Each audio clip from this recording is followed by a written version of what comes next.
matchup of the second round here, which again is tough. We got John Cena, number 2 seed, versus Shawn Michaels, the number 10 seed. Two guys who are legendary in their own right. One so more of the modern era, the other one able to transcend eras. What do you guys think about this one? Oh my! This one's tough because I feel like it's... Let me just say this as well. Both of their careers are over, so we can actually look back and be like, "There's no." Are they though? Are they over? The man still wrestled. No. Technically, John Cena is a free agent. So he wasn't in the draft. Wasn't in the draft. They're drafting his hair. I'm gonna say it's over. I'm gonna say. All right, Luce, you want to go on this one? Yeah, I can start it off. This one's tough because I was never a John Cena fan. But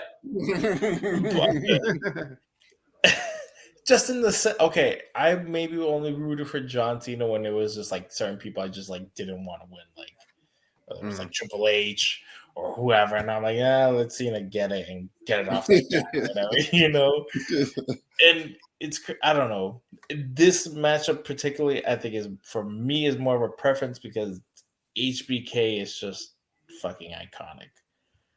But I can't knock everything that John Cena has done.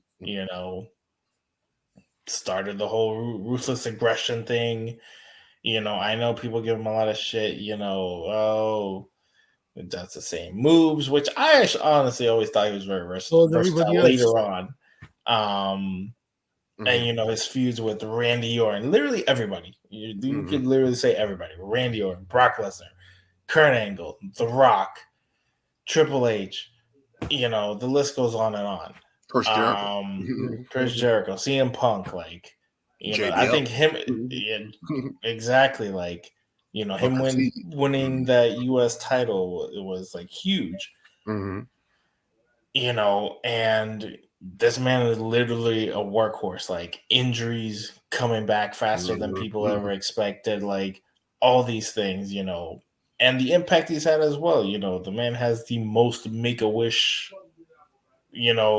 ever made, like ever, which is like 1,000 something. Like, he did lose in front of the Make-A-Wish kids at WrestleMania. I just want to point that is very sad.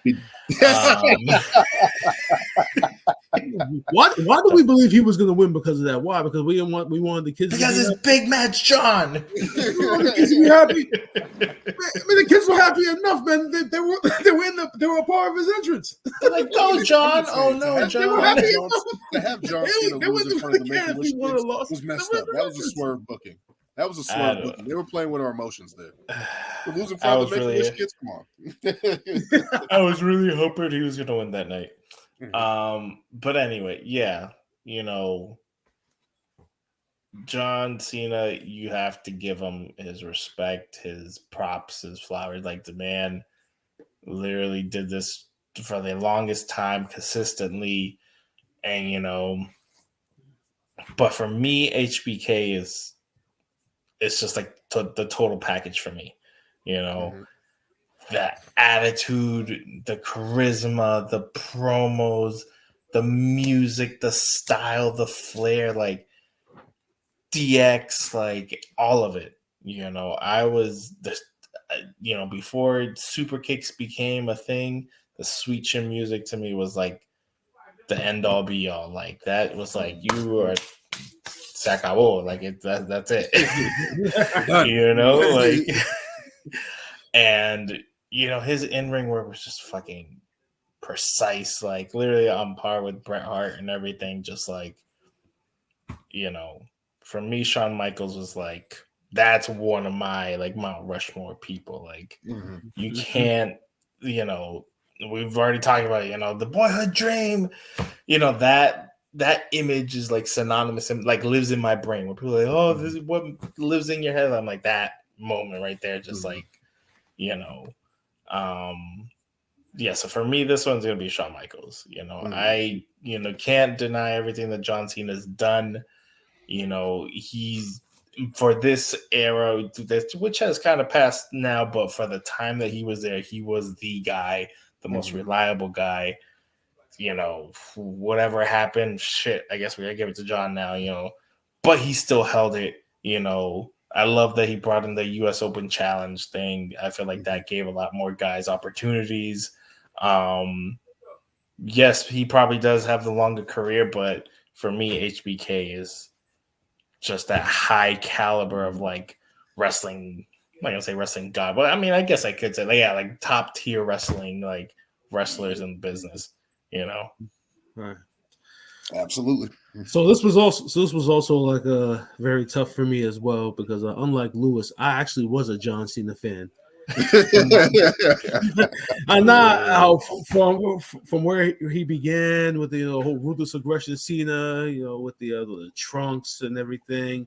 I was actually even surprised in his first. I remember his first pay-per-view match against Chris Jericho and how he won and how surprised I was because I thought he was going to lose. Yeah, yep. It was against Chris Jericho, his first pay-per-view match. This is before Dr. Thugonomics. Remember when you used to wear the tights and the boots and such? Oh, really? Yeah, ruthless aggression Cena. Before. Oh, wow. Yeah. Okay. I think I remember. Yeah. So I pretty much grew up on John Cena, and when I think about John Cena was this generation's Hulk Hogan. As much as you hate the man, Lewis, but he really was. The kids today in this era, John Cena is their hero as in the 80s as was Hulk Hogan. He made the company the most money. I mean, you look at his longevity. I mean, he was on top for about like 9 to 10 years. I mean, WrestleMania is being built around him. He was either from I remember I think I mentioned this last week, from WrestleMania 21 to 29, he was either in a world title match, the main event, or a combination of both. I actually looked that up when I was looking at this matchup. But even with all that, the man on the right, like Lewis said, simply iconic. The face of the new generation, to get away from the era of Hulk Hogan, they turned to an era led by this man, including Bret the Hitman Hart and others. But this man was the true face of it. Like Jim Ross said, nobody has ever outperformed Shawn Michaels in a big match situation. And when you look at his history, his history of great matches, like I said, the ladder. I mean, we can spend like at least the next hour over here debating over Shawn Michaels matches. That's how damn many that they are. I mean, when you talk about the greatest performer in wrestling history, it's Shawn Michaels, bar none.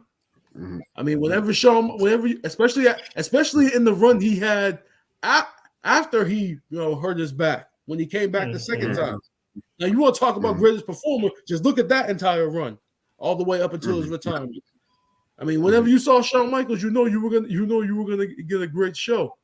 I mean, anybody that can have a decent no disqualification match with the Great Khali in my book, that's the greatest of all time. Okay, all right. Nah, I just had to throw that in there. But Jesus. Yeah, I had to throw that in there. But ultimately, like I said, I was a fan of John Cena. When he first won the title at WrestleMania 21, I was watching that pay-per-view event at my god brother's house with my older brother, and I remember how hype I was that he finally won, even though the story was kind of leading into it. And then to see his run, I was actually one of the people that initially thought, why are they booing him? And for like the first couple of months, I'm like, why are they booing him? And then when I started hearing him on the mic, I'm like, oh, he sounds kind of normal. Well, not normal, but now he's speaking like a superhero instead of a thug. So Uh-huh. that's how I thought about it at the time. So all right, so but when you look at I don't know impact, I mean, Cena may have been the impact of a generation, but when I look at Shawn Michaels, this is something else I think is not spoken about enough. I mean, before Shawn Michaels, when you thought of your world champion, you thought of these guys with with big muscles, all this charisma. He has to be 6 foot tall. He has to stand out. And Shawn, I believe Shawn. I don't know if it was Brett or Shawn first. I think Brett, maybe Brett. But Yeah, when it you was look Brett. at Shawn, but I remember there was one point in time Vince said Shawn Michaels will never be my champion. This is true. He said Shawn Michaels will never be my champion. And even though Brett may have been the first, I certainly believe that because of Shawn's greatness, leading being our Intercontinental Champion, leading up to that, it made WWE think, we can go with some of these guys that can go. Even though ultimately they did go with Brett first, Shawn Michaels' work in the ring was definitely a huge factor in that. I don't think a lot of people talk about that. So because of that alone, I mean not alone, but because of that, I gotta go Shawn Michaels. Yeah. Yeah, it's unanimous here. It's Shawn Michaels. It's HBK, and you think about his first half of his career. If it would have ended there, right, you probably would have just been like, it's John Cena, longevity, title reigns, impact, all that stuff right there. But the ability to come back and extend that run the way he did, the ability to have multiple top tier matches at WrestleMania, and when you think about the impact that Shawn Michaels has had, and you think about people have tried to often imitate him, he's never been duplicated. There's never been another Shawn Michaels. There's been guys that have wore the same boots. There's been guys that wore the same hearts, the leather jackets, all that stuff. There's never been another Shawn Michaels. It's been imitated. We know who the real one is. You think about his WrestleMania. You think about his WrestleMania matches. You think about Bret Hart. You think about Chris Jericho, Kurt Angle. The ability to be in the ring with multiple guys. The Undertaker. The ability to go out on top like that. The in-ring ability. The swagger. And at that time, the Attitude Era. You needed somebody to have attitude. We can't forget about that. As great as Bret Hart was on the mic and stuff like that, he was not Shawn Michaels. Shawn Michaels was the instigator. Shawn Michaels was the son of a gun. Shawn Michaels brought that to the dance. As much as Austin did, HBK was a part of that. Like HBK was the ability to hang on the mic, even though I don't even think he has the greatest mic work, but the way to have the attitude and the persona to do that. And you talk about it again, as Brian said, that Vince said he would never be his champion.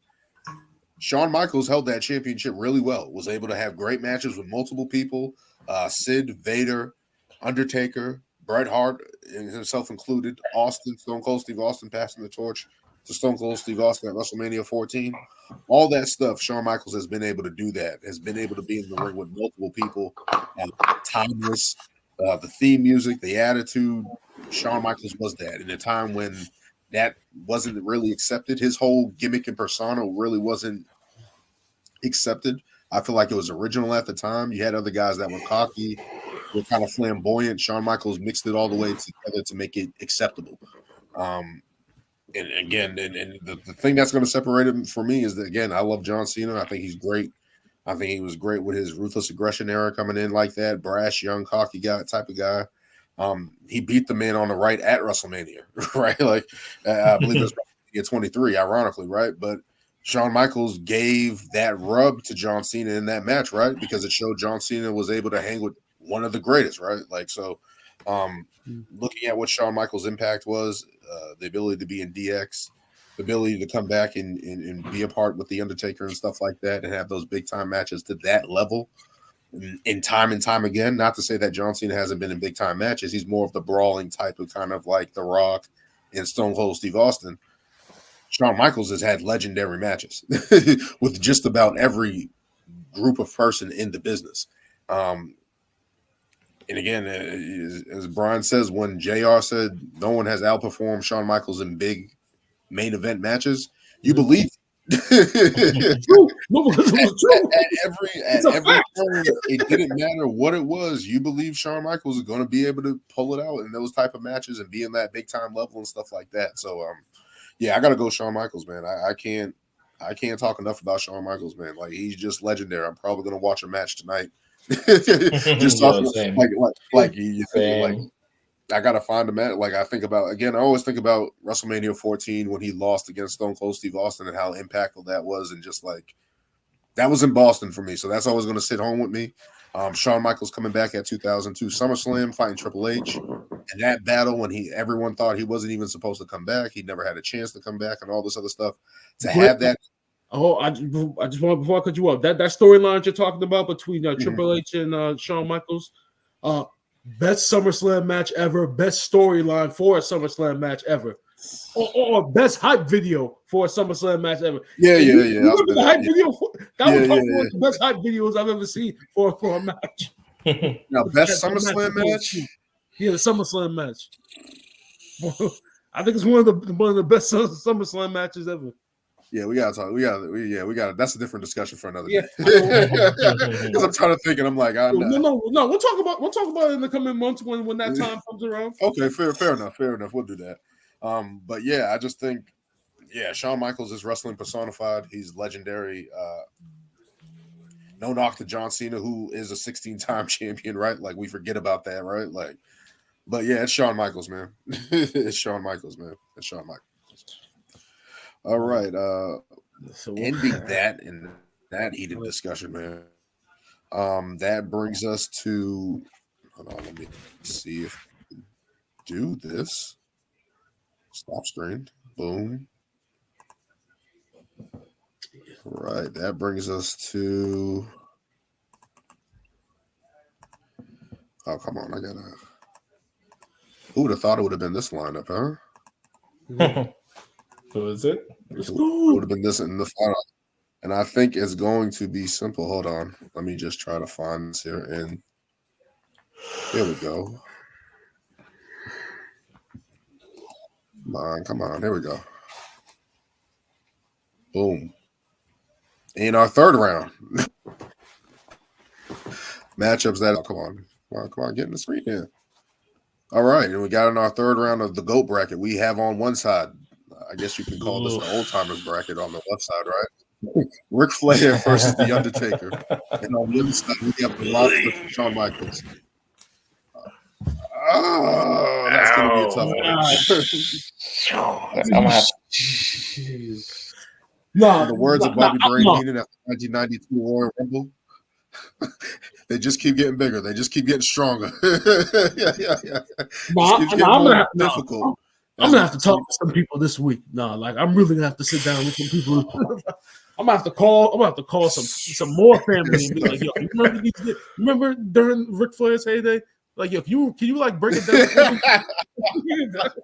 Can you break it down for me? Yeah. Like Starcade 85. Is it that crazy?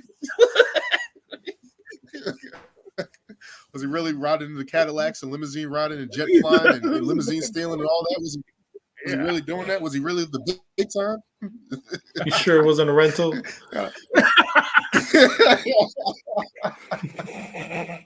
paid cash for that? It's like, I got the receipts. That's what somebody needs to do to Ric Flair if they ever like the meet and greets. Be like, yo, I need to see your receipts, man. Yo, legit.